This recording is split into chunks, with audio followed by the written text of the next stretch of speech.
"Mom, why don't you come live with us? That way I can take care of you.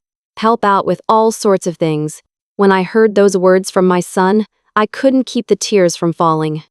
After all the long years I'd spent living alone, I thought, finally, my son would welcome me truly as family again. I felt a deep thankfulness swelling in my chest. I gathered my heart, clutched a single shopping bag stuffed with old documents, my life tucked inside, and moved to their home. Only, the happy arrangement lasted just a few days. One morning, I dropped my bank book carelessly. My daughter-in-law picked it up. It was only a moment, just a slip, but the shift in the house was immediate. From then on, it felt as though every smile disappeared from that home. I could feel it, sharp and clear, that I'd stopped being Mom, stopped being seen as a person, and become, instead, something else.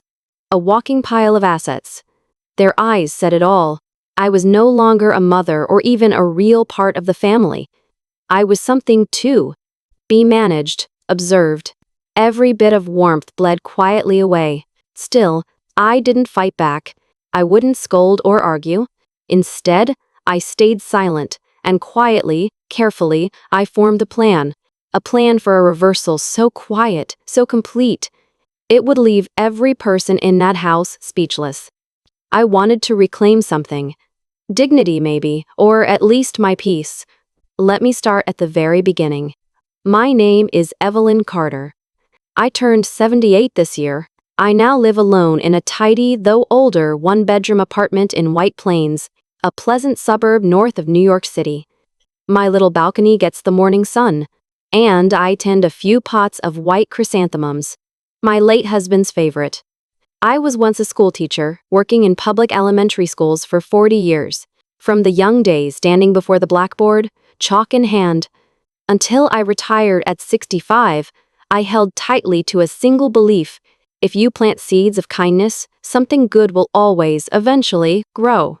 Some of my former students have gone on to become doctors, blue-collar workers at local plants, or set off for lives abroad.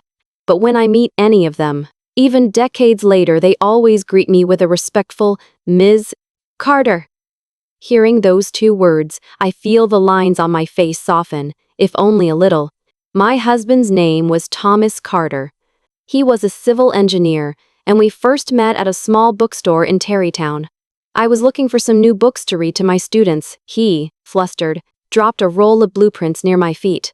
Love began quietly, honestly. Tom never brought me roses, but every birthday he gave me a good book, always with a handwritten note inside. "Not everyone can be a teacher, Evelyn. So, keep nurturing the light you find in each child." We never had much money, but Tom was frugal. Through years of careful work, he managed to leave behind a small vacant lot in what was then a sleepy neighborhood in Brooklyn. Times changed. The city grew. The value of that land rose and rose. Now, it's worth several $1,000,000 at least. Tom passed away in 2005 from liver cancer. At the time, I was working part-time, dabbling with retirement plans, but nothing was set. That evening, gray sky, a chill quiet, the warmth leaving his hand. I can still remember it perfectly. After the funeral, my son, Michael, who was already married, gently asked, "Mom, come live with us?" But I shook my head. I was used to solitude. I didn't want to burden anyone, and, deep down, I felt I should guard what Tom left behind, just as he'd wanted.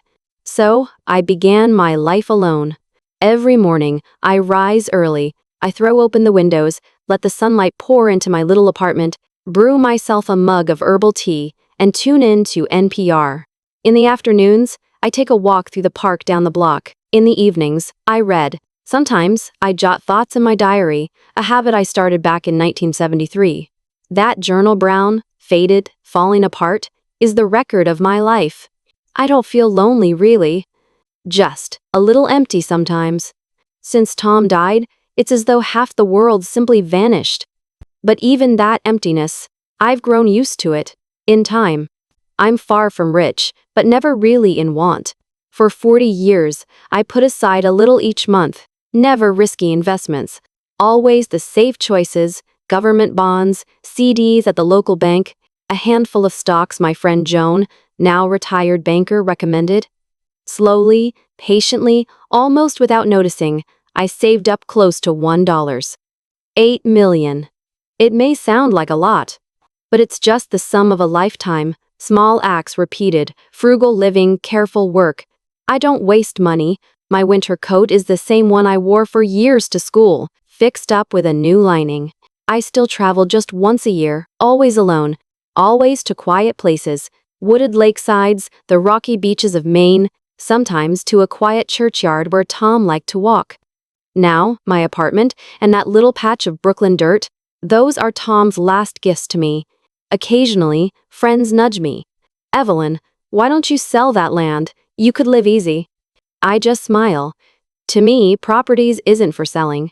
It's a memory, love made solid, a symbol of trust. My son, Michael Carter, married at 30 and now he's in his 50s. He used to be such a sweet, sensitive boy. He'd come asking for stories every night, his head in my lap. I've kept the crayon drawings he made for me in kindergarten. A bright sun, me and him holding hands outside our house. But, of course, everything changes. He has his own life. He almost never visits. I don't blame him. He's busy. He has his own family, his own responsibilities. I don't need daily visits. All I've longed for, sometimes, is a single, heartfelt check-in. A quick phone call at the turn of the seasons maybe. Mom, how are you doing? But these last several years, my phone stays silent. And I've grown used to that too. Early March, on a morning when the sunlight seemed as pale as watered milk, I'd just finished pouring my tea. The doorbell rang, a rare occurrence. I was not expecting anyone. When I opened the door, I literally blinked with surprise. There stood Michael, and beside him, his wife, Susan. Michael held out a bouquet of carnations.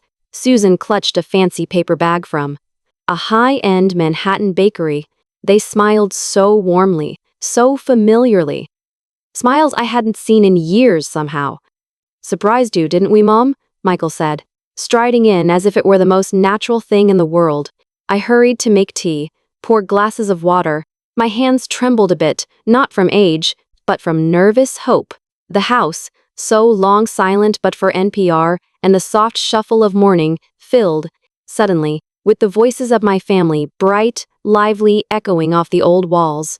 Susan sat at the kitchen table, glancing around. It's small, but so beautifully kept, Mom, she said. Was she sincere? I couldn't be sure. But it had been 3 months since Susan last spoke to me at all. Michael gazed up at the black and white photographs above the mantel. Dad looked so earnest when he was young, he murmured. I nodded, feeling something tighten in my chest. We shared some light conversation about the weather, neighborhood gossip. Until Michael grew serious, his voice dropping a little. Mom, it must be lonely here. Our house is big, and we'd feel better if you moved in with us. There was a pause. I found I couldn't move. It was as if time had slowed, gone silent. Tears built behind my eyes. I'd long dreamed of these words. Dreamed that one day, Michael would remember his old mother, alone in her tiny apartment. Now here he was, offering this so simply, as if it were obvious, as if it were natural, just the way things were supposed to be. Before I knew it, tears slid down my cheeks. Susan quietly handed me a tissue. It would make us really happy if you lived with us, she said. The kids would feel better with you there, and honestly, it'd be a big help for us too. All I could do was nod, feeling the faintest warmth light inside my chest. Maybe. Finally, this was the change I'd been waiting for. Maybe soon my days would be filled, not with the hush of wind beyond the window, but with the voices of my family. Michael and Susan stayed nearly 2 hours that day. Michael gave me a tight, long hug as they left. I'd almost forgotten what that felt like. I'll send the moving truck, he promised. Just start getting your things together, okay? That night, I called my oldest friend, Martha Levine, the kind of friend you talk to every week, even if it's only for a few minutes. She lives down in Florida now, retired after decades as an attorney. I told her everything. How Michael and Susan had visited, how they'd asked me to move in. I must have sounded just like a child invited out on a field trip, breathless and giddy. But Martha was quiet for a moment. Then she spoke, low and careful. Evelyn, sometimes, when someone's suddenly that sweet, is it really about you? Or about something else? I lost my words for a second. What do you mean? Evelyn, you mentioned, a while back, about your savings, about the Brooklyn property. Have you ever talked about that with Michael or Susan? No. You know me. I don't like to brag or talk about money. I know. I just wonder. At that, Martha trailed off, but her meaning was clear. And for the first time, I felt a chill creep up the back of my neck. Looking back, maybe I chalked up so many things to coincidence or my own insecurity. I wanted to believe, so desperately in Michael and Susan's sincerity, that I brushed off the inner voice hinting, be careful. Still, I decided, if I was going to move in, I would do it with my head held high. I would hold on to myself, my dignity, and what Tom left to me. I promised myself that much. And so began my short journey into living once again, in someone else's home. There are people out there who don't care about your heart, you know. They just care about your wallet. I bit my lip, feeling the words echo in the quiet of my tiny kitchen. I knew Martha. She wasn't saying this out of malice. She's seen so many family quarrels in her years as an attorney, sitting beside women whose marriages were ending, helping daughters fight for guardianship of their mothers and sons' struggle. With late-in-life inheritance, Martha knows the flip side of kinship, the side I always tried to pretend didn't exist for me. Still, I didn't want to think that way about my own child, or about Susan, my daughter-in-law. Michael is my son. The boy who, one Christmas, smuggled a $5 bill into my palm, then whispered, "Go get something you really like, Mom." The one who would bring me a cinnamon bun when I worked late. Who remembered my fondness for sweet things, even as a teenager. I didn't want to believe my son, the gentle child I raised, could ever change for the sake of money. More than that, I didn't want to live in a state of constant doubt and fear, watching every gesture for signs, holding my breath over every kind word. At this stage of my life, what I most want is simple, a warm, living home, voices filling the air, proof that I still belong somewhere. So, I tucked Martha's advice into a small corner of my mind and replied softly, I want to trust this, just this once. I don't want to spend the rest of my life eyeing my children with suspicion. I just can't. Martha sighed, long and slow. I get it, Evelyn. I really do. Just, if it turns out, different than you hope. Just be prepared, that's all I'll say. After we hung up, I turned off the lights, drew the living room curtains closed, and stood in the stillness of my apartment. That night, the moon was pale and round, smeared through the window pane with a gentle, watery glow. I found myself standing before Tom's photograph, the one in the little wooden frame resting on the shelf by the window. I pressed my knuckles to my lips and whispered, Tom, are you watching? It looks like, finally, I'll get to live under one roof with family again. Please, please let this be a new beginning. Only the steady tick of my old mantel clock answered back. Still, in the quiet, I felt something shifting, the sense that a new chapter was ready to start unspooling, quietly but entirely. I didn't know if it would turn out to be a happy chapter, or the gentle, aching end of a lovely dream, but I was ready. At least, I told myself I was. On a Sunday morning, under a sky swept clean and blue by the earliest hints of spring, I loaded my life into the back of a moving truck and left White Plains. The air was bright, but the chill was gentle. In my lap, a black leather bag, important papers inside, along with my savings passbooks, felt heavier than usual. Michael's house stood 3 stories tall, at the end of a tree-lined block somewhere in Westchester County. Just that week, the cherry trees out front exploded with flowers, smooth petals drifting down on the walkway, bright pink against the last crusts of winter. It was beautiful, soothing, a balm on a battered hope. My room was upstairs, next door to my grandson Ben. Beige walls, gentle floral curtains, a wide window streaming with light.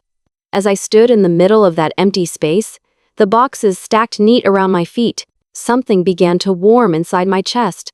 "That used to be my study," Michael said, lingering at the doorway and peering in.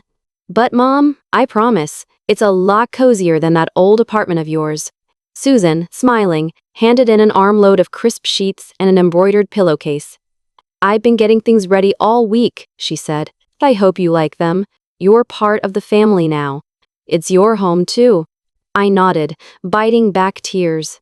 Maybe I was an outsider here, but for the first time in years I felt truly, fully welcomed.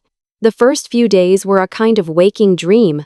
I found myself up before dawn, boiling water for tea, slicing bread for breakfast.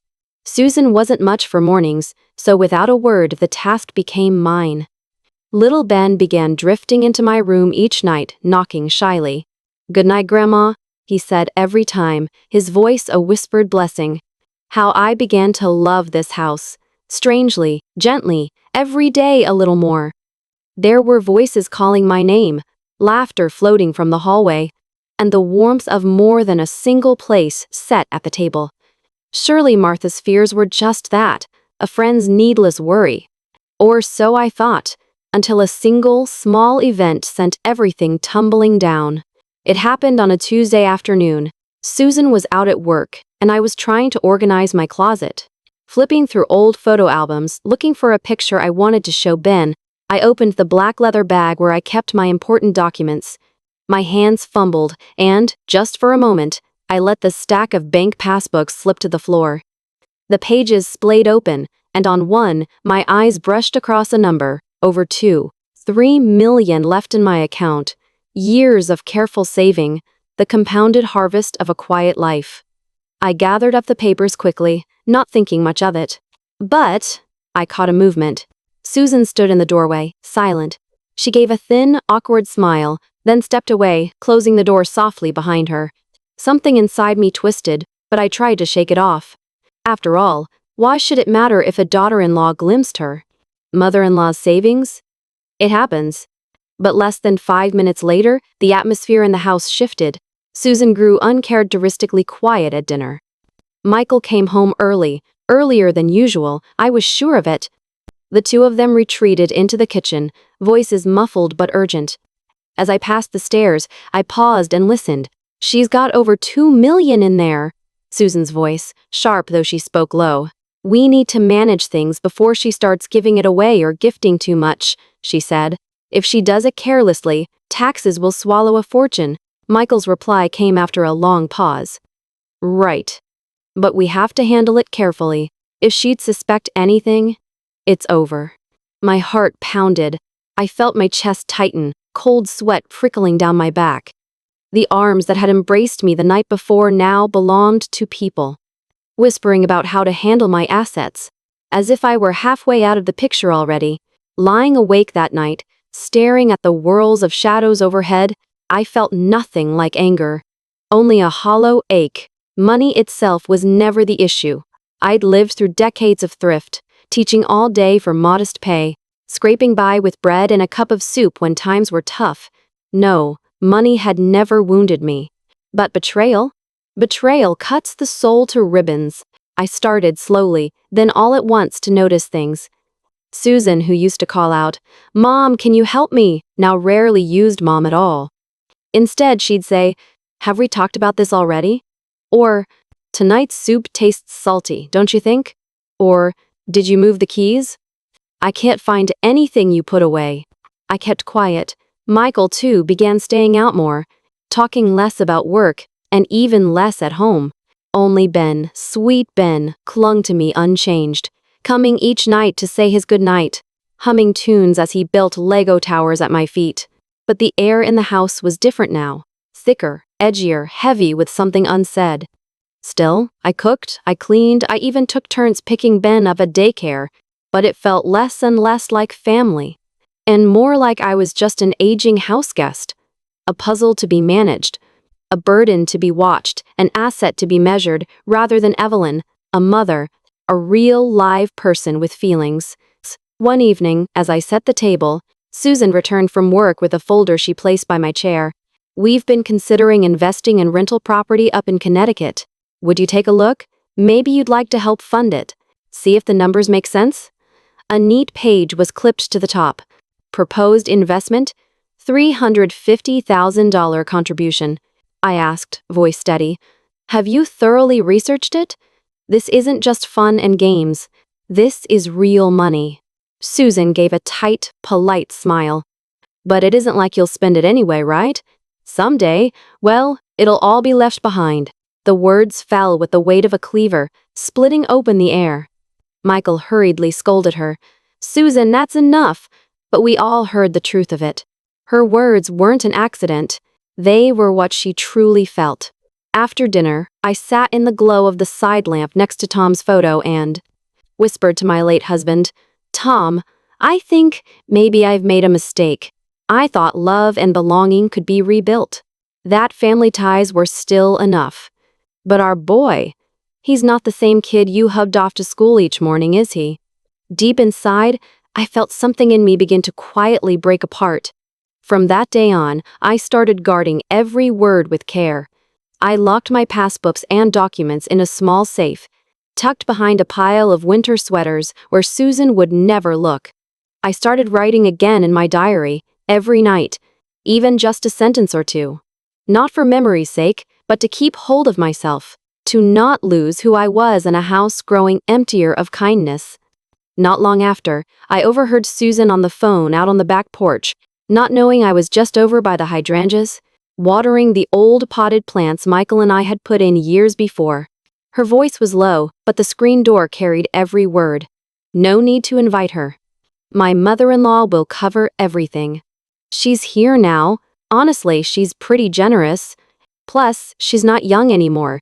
I stood still, my hand tightening on the watering can. The late sun cast long golden lines over the grass. The hydrangeas glowed, pale blue, like the ones Tom and I had once tended together. I felt nothing, no tears, just a slow, deep cold sealing my chest. It was as if I were playing a role in someone else's script. A background character with a leading role's pain. Later, Susan started urging me to schedule a health checkup. It would make sense to have a baseline, she'd say. That way, if anything happens, we're ready. At your age, it's only prudent. Michael would look away, silent. But I understood. They were appraising me, quietly calculating how long I might stay healthy, how much longer I would sign my own papers, steadily readying themselves to have me put my signature on whatever document they handed over next. That feeling, the sense of being measured, sorted, evaluated, it pressed on me day after day, until I realized the greatest danger wasn't a loss of money. It was the gradual erasure of my dignity. But that's not where this story ends. Not for me. It was, to tell the truth, like having my life's blood drained slowly, quietly, each day just slipping away. Underneath their smiles, those practiced, worried grins. The real tide was always moving, methodical, invisible, and cold. So, I started thinking further ahead. Not about dying. Death itself I no longer feared. That's the plain truth. I'd seen enough loss, buried enough loved ones, to know the worst isn't the end itself. No, what truly scared me now was living through the long, slow days of being killed bit by bit, not physically, but in spirit. That's the part I couldn't stand. The pretending to care. The clever lines, the tender gestures, all so carefully constructed, each one took a morsel of myself away. Like being chiseled down day after day in a way no one would ever see. Not at first. That's why in those days, I began waking earlier, every morning earlier than I ever had before. Not for breakfast, not to start chores, just so I could look out the window and see the world painted gold by the rising sun, spread wide over rooftops and treetops, and a horizon promising something beyond, the walls of that house. I took it all in, breathing slow, letting it push away, if only for a moment, the dread that had started to swell in my chest. My diary filled with more than just daily summaries now. I wrote down everything, what I saw, what I felt, what I feared. I started reviewing every last piece of paperwork I owned, poring over them at night behind the small locked door of my new bedroom.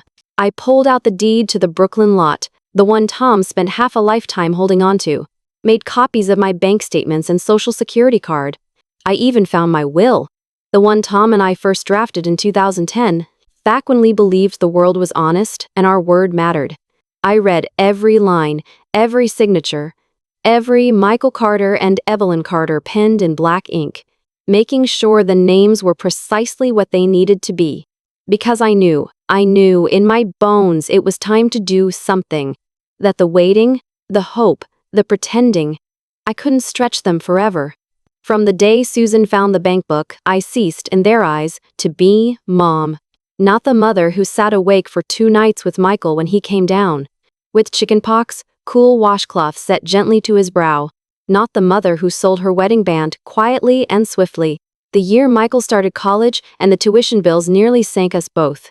Not the mother who, Sunday after Sunday, made stewed pork, Michael's favorite since he was small, even after Susan stopped eating red meat and the grandkids lost interest in home-cooked meals. No, I became something else altogether, a walking vault. A collection of assets to be tabulated in cold, impersonal numbers. That was when Susan changed tactics. She started talking to me just as often, only now her voice was coated in something extra earnest. She'd come home with glossy brochures, sometimes 3 or 4 at a time, laying them out on the table with all the passion of a salesperson pitching to their best client. "Evelyn, there's this new condo project in Queens," she said one evening, flipping open a folder.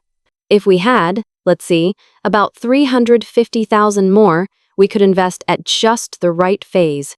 They're projecting the value could double over 2 years. You'd still be the owner, or we could just put both our names down. That'd be simplest for everyone." I smiled my best grandmotherly smile, poured her a cup of herbal tea as I always did, and said gently, "That money's for when I truly need it, Susan. I'm not much for taking risks, especially now." The change on her face was quick, almost mechanical. The smile faded, and her eyes sharpened, hard and cold. She leaned in, voice deceptively soft. "So, Mom, what exactly are you holding on to that money for?" I didn't answer. Not because I didn't have an answer, but because any reply, any at all, would read as guarded. And anything they saw as guarded would only bring more pressure, more pushing, more ways of cornering me. Just a few days after that, Michael offered a new suggestion, as he called it. "You know, Mom, for legal stuff down the line, it'd be way simpler if we swapped the Brooklyn property over to my name for now. Makes things easier in the long run. You could always stay on the paperwork too, if you wanted." I looked him dead in the eye. I saw, for a second, the little boy who once came running to me after school, all toothy grin and messy hair. But now, in his crisp shirt, he stood before me, arms folded, talking about Tom's land, the patch he'd called his life's work, as if it were nothing more than an asset. I spoke soft. "That piece of ground is what your father left us. I'm still alive, Michael. I'm not changing anything. Not yet." I thought he'd get angry, but he only nodded, lips pressed tight. He didn't say another word that night. But the air in the house changed from that day forward. Dinner at the table was a silent affair, just the clattering of chopsticks and rice bowls, though in this house, forks and plates. Nobody asked, "How was your day, Mom?" or "Are you feeling okay?" The food I cooked waited on the table, growing cold. And suddenly, nobody asked if I could watch Ben after school, or if I'd like to sit with them in the living room. Susan began ordering takeout for dinner, always with the excuse, "I'm just too busy to cook." But I could see what it was about. The less I gave, the less welcome I became. The shift was absolute, and I knew it, right down in my bones. "Ben, dear Ben." My grandson still ran to me, arms wide, every morning, every night. But even with him, Susan's sharpness crept in. "Mom, please don't give him candy before dinner, all right? If he gets cavities, you'll have to promise you'll deal with the dentist." And then, slightly later, "Ben said you told him some kind of ghost story last night and now he's scared to go upstairs alone." That's really not appropriate, Evelyn. He's a sensitive kid. Each time, I apologized calmly and went to my room. At first, I had thought this room, a little upstairs corner with the faded, flowered wallpaper, was the beginning of my new life. Now, it was a cage without a lock, the walls pressed closer. There were days I felt I might as well be invisible. The worst, though, came that Saturday night. I was in the kitchen, washing out the last of the dinner glasses. Michael walked in without a word. He slapped a thick envelope down on the table, hard, the paper flaring out at the edges. Drying my hands, I walked over, heart pounding slow and heavy. The envelope? Documents. Power of attorney. Forms. Meticulously drafted. Every clause there for a purpose, giving Michael full authority over my assets. Bank accounts. Real estate holdings. Securities even. There was a second section. If I ever lost my mental capacity, he'd have complete decision-making rights over everything. I stared numbly at the dense, unfriendly legal prose. Michael's voice, flat as old linoleum. "Mom, you're living here now." This is just common sense. He didn't shout. He didn't pound the table in anger. Just a quiet iron warning, know your place. I didn't argue. I just gently pushed the folder back to him, turned my back, and walked away. That night I hardly slept. I lay still, staring at a ceiling chaotically checkered by moonlight and treetop shadows, my nerves jangling with every wisp of wind outside. "Just understand," he'd said. Those words ran circles through my head. I thought of Tom, his gentle, craggy face, those tired hands checking over the books night after night, recalculating our budget so we could keep the brownstone lot in Brooklyn one more year. Of the first diary we shared, writing letter after letter to each other as newlyweds. Of the night he'd said, eyes shining with conviction, "I'll never leave you diamonds or gold, Evelyn. But I'll do my best to leave you some comfort." Now, that comfort, the security he'd sweated for, was about to be wiped away. Nothing more than a few signatures on cold, sterile paper. So, around midnight, I rose. I dressed quietly, packed a handful of clothing, my checkbook, copies of the deed, and a little cash. I slid them into the battered old leather bag Tom had given me after our first trip to Boston. It had never let me down. I left only a note for the family, gone for a few days. I didn't cry. My hands didn't even shake. I knew, simply and keenly, that before every last ounce of dignity was trampled out of me, I would walk out the door. I opened the front door slowly, careful not to let it creak. Stepped out into the cool, earthy night. The breeze, alive with the sense of turned soil and cut grass, pressed gently against my cheek. I flipped the collar of my cardigan and took the first step down the path. I didn't have a destination. But I understood this. The first step was for myself. This was, beyond all doubt, my bid for rescue. It wasn't about the money anymore. It never had been in the end. No. This was something quieter and far more final. This was my own silent act of resistance. To preserve the only thing I had left to claim as my own, my dignity. I walked away from the house I'd started those first weeks to call home. I left it as softly as I could. The iron gate at the driveway clicked shut, not loudly, but in my mind, it thudded like a gavel. A goodbye to all the illusions I'd clung to. It was quiet on the street. I checked my watch. 1018 M. The streetlights burned orange against the sidewalk, each one flicking its gaze over my thin, aging frame as I walked into the dark. I didn't call a cab right away. Not for the money. I just wanted space, some little while to gather my thoughts, to feel the pulse of the world outside that house beating in me, steadying me. A few blocks away, I found a small park. The playground was empty at that hour, the benches dewed with nighttime moisture. I sat. Just a handful of days earlier, I'd brought Ben here. He'd run up and down the slide, laughing, shouting, "Super Grandma!" That moment almost hurt to remember. I ran my fingers through my pockets, pulled out a faded photograph. Taken in front of our old rental house in Queens, 1988, the year Michael turned 12. In the picture, he grins awkwardly, plastic glasses lopsided, one hand clutching Tom. Eyes almost shut from the force of his smile. Tracing my finger over those faces, I asked myself, almost aloud, was it Michael that changed? Or was it me? Did I lose my way? Did I stop growing alongside my child? A city bus rolled by, lights winking, engine humming, a place for someone else to escape to. I rose. I called a cab to the nearest train station, my mind made up. Slid into the back seat, set the leather bag on my lap. With one hand, I reached for my phone and typed out a message. To Martha Levine. Urgent, need to meet. Coming first thing. Need advice Ray. Property and legal matters. Sent 2007 a.m. The driver looked over his shoulder, curiosity in his eyes.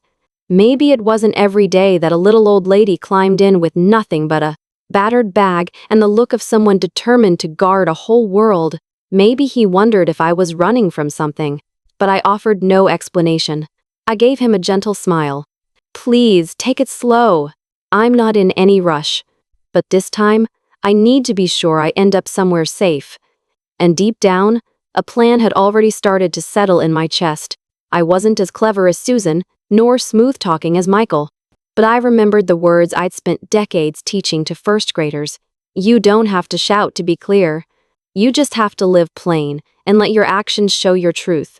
So, I resolved to make everything plain. Not by arguing, not by weeping, but by acting, by letting the legal documents speak, by letting the red seal of witness signatures carry more weight than words ever could. I didn't feel hatred. I carried no wish to punish anyone. No. All I wanted was to protect something vital to defend as best I could, the dignity saved up over a lifetime. To protect, for just a little longer, what little remained of being a mother. A real wife. A person worthy of respect. Just that. My last sliver of dignity. And so, I left the house I dare call ours for those brief weeks. The gate closed quietly behind me. No one heard its clang. But inside, the sound was like a bell rung for the end of an era. A goodbye to a dream I'd held on to too long. The street was still and silent as I walked. It was 1:18 a.m. I let the streetlights guide me, feet shuffling. An old woman walking into the unknown, under watchful, indifferent lamps. Every light felt like a silent, blinking eye, watching me go. I didn't rush for a cab. Not now. Not for thrift, but to untangle my thoughts. An old habit. When the world feels too tight, move your feet until your mind falls in step. There, just ahead, a park bench. The faintest mist hugging the grass. I sat down, bag on my knees, breath pluming in the cold. Michael? I didn't hate him. I wouldn't. Not ever. But it struck me, with sharp sadness, how I'd come, in my own child's eyes, to be nothing more than an asset to be managed. I fingered the old Polaroid again. Felt the imprint of those happy, squinting eyes, all the promise, all the tenderness. And I wondered, quietly, was it him who changed? Or did I, somewhere, fail to grow alongside my child? That moment, a city bus rumbled past, headlights catching in the fog. I stood, squared my shoulders. I called a cab to take me to Martha's. Once inside, I composed myself and tapped out a short, clear message to her. Urgent. Coming today. Need to talk about my property. Please help. It was 2007 a.m. when I hit send. The driver checked me in the mirror again, an old woman, a battered leather bag, carrying everything she couldn't let be taken. I didn't need to explain. I just said, please, go slow. I don't need to hurry. I just need to arrive, finally, somewhere safe. Because in my heart, I already knew what must be done. I wasn't clever like Susan or smooth like Michael, but I remembered something I used to say, back when I stood in front of a chalkboard. Rows of kids blinking back up at me. A person's worth isn't proved by shouting, but by living out the truth, one plain step after another. That was my plan now. Not words. Actions. Clear documents. Legal signatures. And louder than 1,000 arguments. The hard silence of leaving, of final, dignified departure. I didn't hate them. I didn't want to wound. I just wanted, at the end, to keep hold, however tightly, however quietly, of what I had left. To preserve, if nothing else, a shred of dignity, as a mother, as a wife who'd always tried to take the straight path. That is all I wanted, at the very end, a little bit of dignity, reserved just for me. The next morning, as the earliest hint of sun found its way through thinning clouds, I made my way to Martha Levine's office. Her home in White Plains, a curved roof colonial tucked into a shady side street, felt more like a cozy shelter than any lawyer's workspace ever could. Martha tended the old maples out front each season herself. When I arrived, she was already waiting for me. She didn't pepper me with questions. I was grateful for that. Instead, after a long silence, she led me inside. "Come in," Martha said. "Looks like this is when you need me most." I settled into her creaky oak chair, opened my battered handbag, and spread out everything I'd brought. There was my passbook, deeds to the Brooklyn lot and my apartment, a copy of my old will, and, tucked at the back, a small notebook in which I'd scribbled notes from every difficult conversation at Michael's house, even as my hands trembled. Martha read through each document, taking her time. Shafts of spring sun slanted through the blinds. The scent of chamomile tea rose between us. The only sounds were the clink of my teaspoon and the quiet rustle of paper as she turned the pages. "What is it that you want, Evelyn?" That was the first thing Martha asked, nothing more.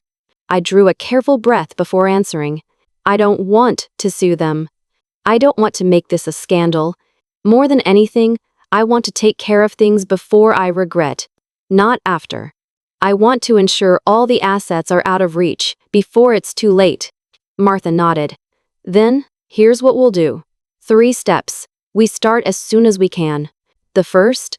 Cash out everything." That very morning, we drove to my main bank downtown. I was still the legal account holder, and with Martha at my side as witness and advisor, the process was smooth.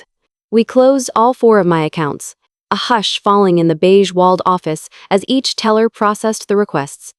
The grand total over $1.7 million, every cent carefully saved since I taught my first class at Edgewater Elementary. I wired the full balance to a new account in my name, opened that day at a different bank, far from Michael's reach.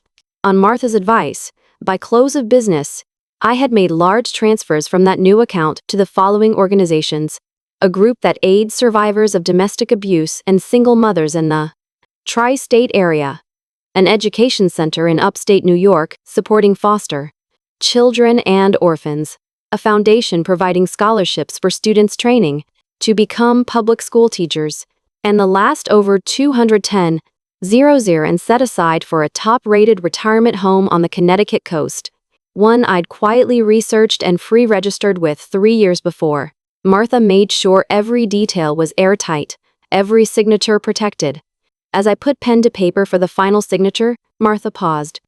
"Evelyn, are you certain about this?" My hands didn't tremble. I nodded. "No amount of money can follow me to the next world, but how I choose to use it, that carries my dignity to the very end." Second, selling the Brooklyn property. That patch of land, once the Sunset Promise, Tom and I made to each other, watching the city's glow from the stoop, hoping we'd retire in peace and quiet. But standing in Martha's kitchen that day, I knew with a gentle certainty that the old dream belonged to the past. I wanted a new future for that plot of soil. We didn't sell to a developer, or to the many investors who'd regularly slipped me their cards over the years. Instead, we finalized a sale to a nonprofit group, and not just any group, but an organization that planned to build a community center and affordable housing for local seniors. For years, the neighborhood had needed such a project, but legal zoning and a lack of qualifying land had stalled every effort. The representative from the nonprofit attended our meeting in a donated suit, his voice soft. "You know, this price is well below market. Are you really sure, Miss Tile Carter?" I smiled, really smiled when I answered, "I don't want a profit. I want this land Tom cherished, to give comfort and safety to others, now and forever." That evening, Under the warm gold of Martha's kitchen light, I put my name to the contract. Though my hand shook slightly, my heart was still and sure. Third, rewriting my will. The will Tom and I prepared so long ago, in 2010, named Michael as my chief heir, with an explicit share for Susan. Back then, I believed, truly believed in their care, in the unshakable good of family ties. Now, on Martha's worn oak desk, in the presence of a notary, I wrote a new will. I removed Michael and Susan entirely. I named, instead, each organization I'd just donated to: the Survivor and Single Mother Support Group, the Education Center for Foster Youth, the Public Teaching Scholarship Fund. All shares in my portfolio, all commemorative jewelry, even the boxes of lesson materials from my years in education, they would all go to those who truly needed them. Only one request remained at the very end. If any funds are left unused at my passing, please create a small library, a place called the Thomas Carter Reading Room, in an elementary school somewhere in need, where children may find peace, light, and hope.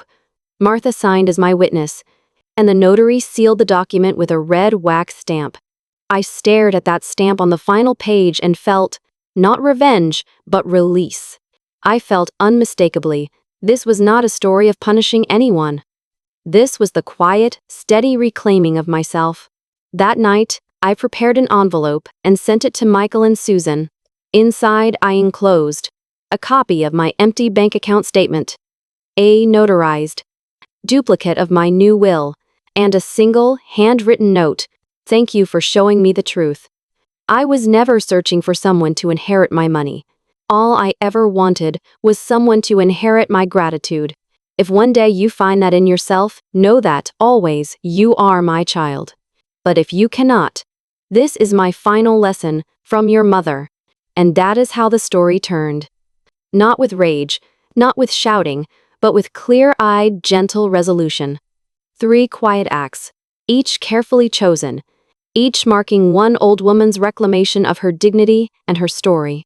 I did not grow younger that day. I didn't erase grief from my bones. But by setting down the weight, I made room for a lightness, the feeling, once again, of being my own person. This is not a story of vengeance. It is the story of being set free. And somewhere out there, I hope a small library will carry our name. A place built not on inheritance, but on hope, on gratitude, on the steady, persistent kindness Tom taught me to plant. Evelyn Carter. I found myself.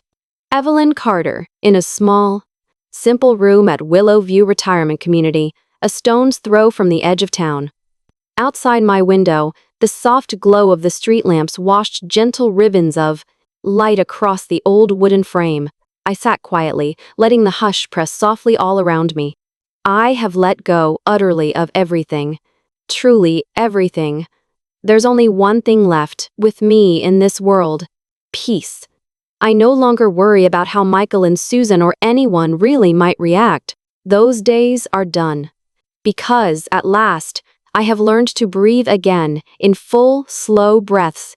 My shoulders tall, nobody's moods dictating the air in my lungs. No longer am I the old lady with a nest egg, nor the burdensome guest in someone else's home. I am newly simple. Just Evelyn Carter, 78 years old. A woman who chose pride over her bank statement, who traded money for self-respect. The night every last paper was signed, every legal stone turned, every uncertainty silenced, I stayed one more night at Martha Levine's house. She prepared the reading room for me, laying out a soft blanket and crisp sheets in the little alcove. Not long ago, that room brimmed with legal files and paperwork. Now, it was just a few old books, a lamp glowing steady, a tea kettle cozy on a side table. I couldn't sleep, not right away. I pulled my battered diary from my bag, found a fresh page and started, slowly, to write. Today, for the first time in my life, I did something new. I stepped back from ties of blood and chose deliberately to save my heart and guard my peace. The pen stopped here and there, not because my hand shook, but because a tear, gentle and silent, blotted the ink. My tears weren't for myself. I wept for the shape and soundlessness of how families unravel, how kinship can crumble, so quietly that nobody hears the falling pieces. I cried for that dull blindness, when none of us dares to say, maybe I played my part in the breaking. I looked out into the night. The moon was full bright enough to cast silver on the quiet lawns, steady and round as memory. Suddenly, I remembered. A night more than 40 years past. The moon was this very bright, and my Tom had taken my hands and said, I've got no money, Evelyn, but I swear, I will never let you face the world alone. I smiled, soft and small. Tom, my dear, after all these years, I have managed it at last, on my own. I have learned not to lean on anyone, not to beg or barter for love, and now I am finally free. The next morning, before I left White Plains, I stopped off at a small shop by the roadside, a place I'd passed 100 times, but never entered. I bought a tin of herbal tea, a leafy white chrysanthemum in a clay pot, and a single handkerchief embroidered with autumn leaves. Simple things, but to me, they were a quiet preparation for my next chapter, in a place that, perhaps, I could learn to call home. I didn't need the chatter of children or the laughter of grandchildren. I didn't need someone, out of habit or guilt, to call me Mom. Just quiet, just the grace of real peace. That would be enough. And I knew, as sure as morning rose, that when the envelope I'd mailed reached Michael, a storm would break, a surge of anger, confusion, maybe regret, but I would not return. I meant that. I would never, ever place myself back in the eye of that whirlwind. Not this time. I would stand outside it. I would plant my feet, solid on the earth, and let myself at last be free from love that demands conditions, from kindness forever measured, doled out, or bartered. I carried myself forward, not as someone fleeing, no, as someone finally stepping into the day on her own terms. And that day, I made another quiet promise. Never again would I bind my heart to approval drawn from the sufferings, or gifts, or whims of others. Never again would I believe that love must be earned with silence, with sacrifice, or with the slow erasure of dignity. I would wake each morning, open my window to sunrise, breathe freely, and in that space, find myself anew. This, after a lifetime of serving, of swallowing sorrow, is what freedom feels like. Light as air. As I looked back, only briefly, at all I had released, I realized, letting go did not impoverish me. It set me free.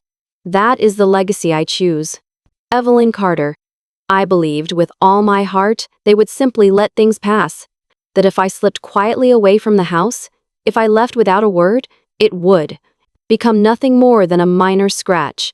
Soon enough, I thought, they'd be on the hunt for some new investment opportunity, and my absence would be no different from the changing of the weather. But I was wrong. 1 week after I left Michael and Susan's house, the first message arrived. Michael's voice, familiar but already somehow distant, echoed from the screen. Mom, where are you? Another message blinked in. Mom, what are you planning? Then the phone call started. Slow at first, until there was a constant stream of missed calls, voicemails crowding out the empty silence of my days.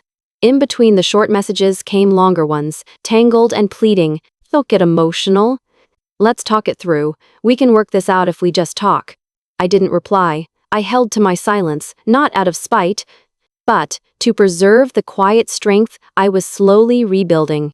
I'd left their home in Westchester on a bright, cool morning, 8 days ago now, and on that 8th morning, the phone rang for over an hour straight.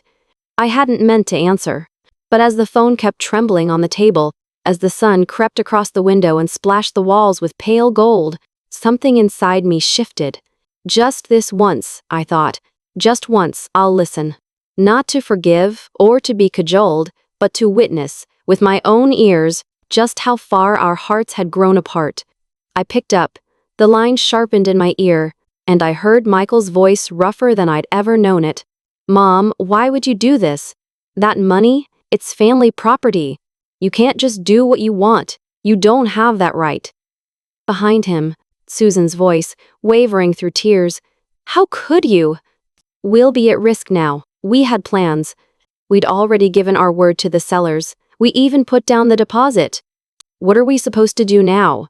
I sat through it. I didn't defend myself, or justify, or raise my voice. When the tears and the strain of their voices faded, I answered softly, steady and clear. Family is a place where love lives. Not a bundle of assets, not a contract or the legal transfer of what someone owns. A long, deep silence followed. Not a single word from either of them. I hung up the phone, folded my hands over the smooth surface of the table. I felt no guilt, no sense of victory. I felt nothing but a kind of quiet resolve, a feeling as simple as, I closed the window myself to keep out the cold wind. That was all. The next morning, no fanfare, no tears. I moved into Willow Glen Senior Living, a warm and sunlit home nestled along the edge of the Hudson Valley. I put my name on the waiting list in secret 3 years earlier, the day I'd visited an old friend there during her recovery from hip surgery. I'd never dreamed I'd need to move in so soon. But life, as I'd long since learned, very rarely matches what we plan. My room is on the 2nd floor, and a row of tall pines fills my window with deep green. In the morning, the mist drifts soft as silk, so pale and gentle it feels, as if I'm living in a watercolor painting. Bit by bit, woven with every sunrise and every breath of that pine-shadowed air, a new rhythm began. 7 o'clock, light stretches across the garden. I roll my arms, stretch my back, and listen to the mellow songs of sparrows and robins building their nests. At 8, I settle at the breakfast table with women who lived lives as full and complex as mine. One, a former CPA, 2 others who once sang jazz on the weekends, their laughter still full and rich as music. At 9, art class begins. For the first time in my life, I hold a paintbrush. The instructor, soft-spoken, kind, 1 point more, no 1-1, always with a faint splash of color on her cheek, offers words that stay lodged in my chest. It's okay if it's off a little. As long as your heart is true, that's enough. Most afternoons, I kneel in the little garden patch out back, planting marigolds or pansies side by side with Rose and Linda. On rainy days, I nestle under the eaves, a cup of chamomile tea steaming in my old hands, an open book held over yellowed pages. Each time I turn a page, I remember the hopes I cradled in my 30s. The quiet, gentle old age I dreamed might come.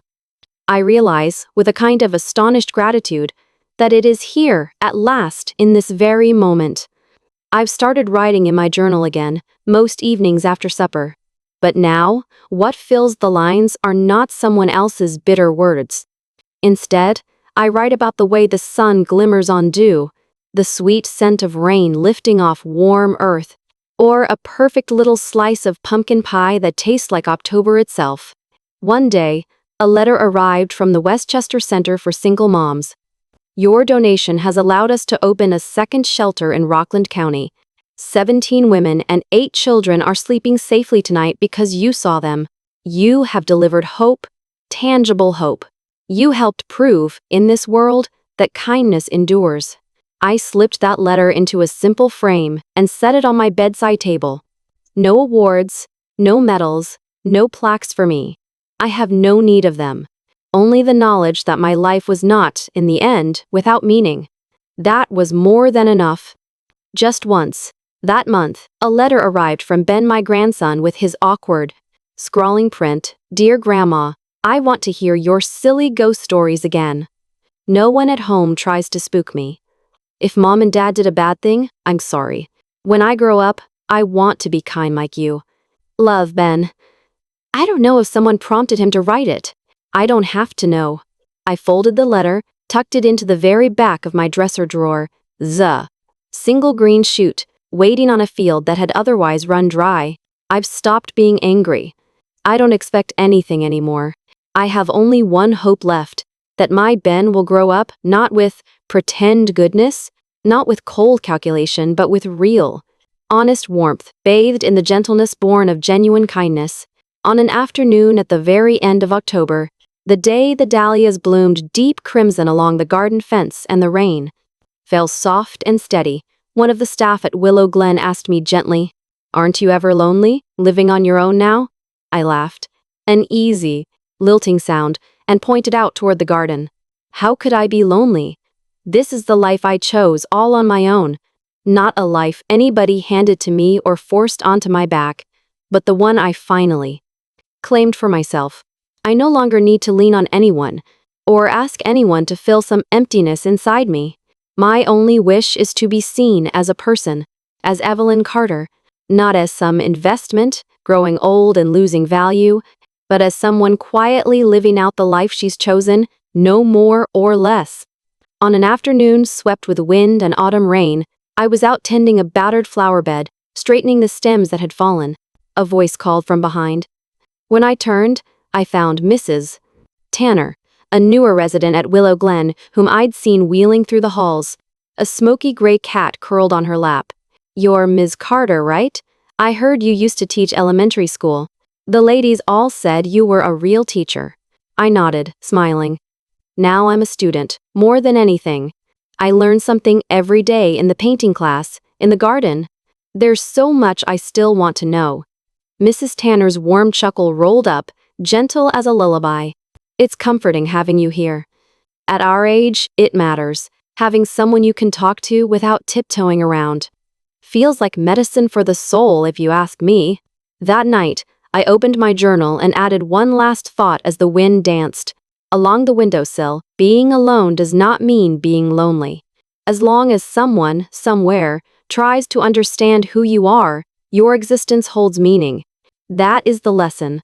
And that is how my story, against all odds, curves toward peace. The next morning, I made a suggestion to the staff at the retirement community. How about we hold a memory sharing circle for our residents? A space where folks can share openly stories of hardship, times they've overcome regret, things they've struggled with or triumphed over, all in their own time, in their own words. And that's exactly what we did. During that gathering, I shared a little of my own story. Not everything, of course, not every detail, not every wound. I found no blame to lay at anyone's feet. I hadn't come to accuse or to complain, only to speak, for a moment, one true piece of my life. Just a single fragment from all those years. Because maybe, just maybe, there's someone else, right this second, sitting quietly with something heavy locked away deep inside, waiting like I once waited. If that person hears my words, maybe they'll know they have a choice. Maybe they'll see you do not have to choose silence. After my story, 3 women approached me. They didn't say a word. They simply reached out and enveloped me in a gentle, silent hug.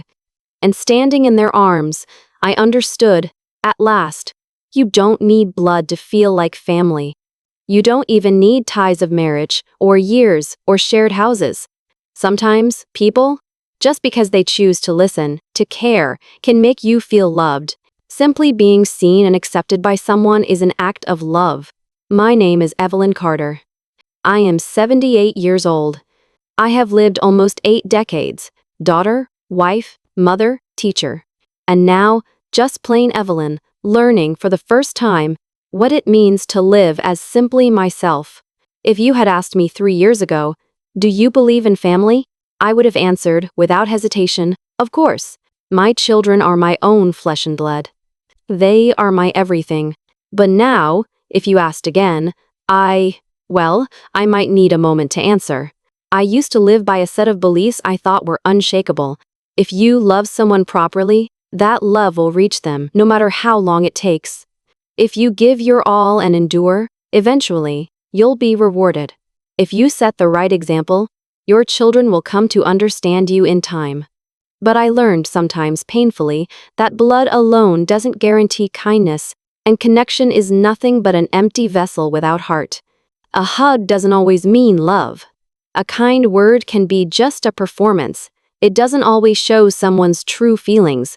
Even if someone calls you mom, that doesn't automatically mean you're being treated as a whole human being, with needs and feelings, and worth all your own. Please don't think I share this out of a desire for pity. Oh, poor Evelyn. That is not what I want. It isn't about blaming either. I only hope you, reading or listening right now, take this to heart. You have the right to refuse. And you have the freedom to leave. Most of all, you are deserving of respect, no matter what anyone else tells you. I've been living here in Willow Glen, nestled in the rolling hills outside White Plains, for nearly a year now. I have no bitterness toward the past, but I do not forget it either. I still keep flower pots and raise herbs in my window, jot notes in my old diary, draw little pictures that nobody will ever buy or hang on a wall. But each time I take up a paintbrush, I feel the cold, colorless hollows once left inside my heart filling slowly, gently with color. There is no one I call family now. Not by blood, not by marriage. But there is a different kind of family here. There are the young staff who always remember, I take my tea unsweetened, the night security guard who greets me with a grin, even if I wander home late from the library with a stack of books. The friends around my age who join me each morning at the breakfast table, and together we all chirp out a friendly, good morning. Just the other day, a new staff member from the library asked me, don't you feel lonely, living without family around? I turned her question back on her. Picture a single potted plant blooming in the sunniest spot on the porch. If it's getting enough water and enough light, and no one yanks it out by the roots, can you really say that plant is lonely? She nodded, her eyes shining quietly. I think about it often. There must be many, many people out in this world who feel just as I once did. People who carried on year after year for the sake of their children, their homes, their so-called duty, never letting themselves rest. They believed that giving without reward was the same as loving fully. They confused endless sacrifice for love. Maybe you've heard it too. The sly pressure. Just sign the checkbook over, Mom. We'll put the house in our name. It's easier for taxes. If you won't sign, don't expect us to feel grateful. If anyone's ever spoken those words to you, or worse, if you've ever felt something even colder, please put your hand on your heart. Ask yourself quietly, am I really being cherished? Or is my wallet the only thing being treasured here? Doubting your own family is hard, painful in ways you can't quite name. Believe me, I cried enough tears for 10 lifetimes, asking myself, does leaving make me a bad mother? Should I have tried harder to be good, to do everything right? But I finally saw the truth. A mother is not a bank manager on call for life. A parent is meant to nurture, not become an everlasting dispenser of cash and gifts. If your child loves your wealth more than your company, it isn't love you're experiencing, it's a transaction. And the only party who ever ends up traded away, again and again, is the one who tries to give everything in silence. Are you that person? Are you the one who cooks, cleans, and sets the table, never once thanked? The one who walks through the very house you built, feeling like a burden nobody asked for? If my words stick with you, if something stings or tugs in your chest, I'm not here to tell you what to do. But I will tell you this. I took a single step outside. Just one. But it changed my whole world. And what I found, outside the old walls, was this. The world is far warmer than I ever could have imagined. I found laughter again. My hands, once so unsteady, now paint spring landscapes colored with hope. For the first time in years, I know my value, without depending on anybody else to prove it to me. I have no idea what Michael thinks of all this. I don't know if Susan tore up the legal forms I left behind. I have no way of knowing if anyone will lay flowers on my grave someday. But I know one thing, deeply and completely, I refused to end my life with my dignity broken.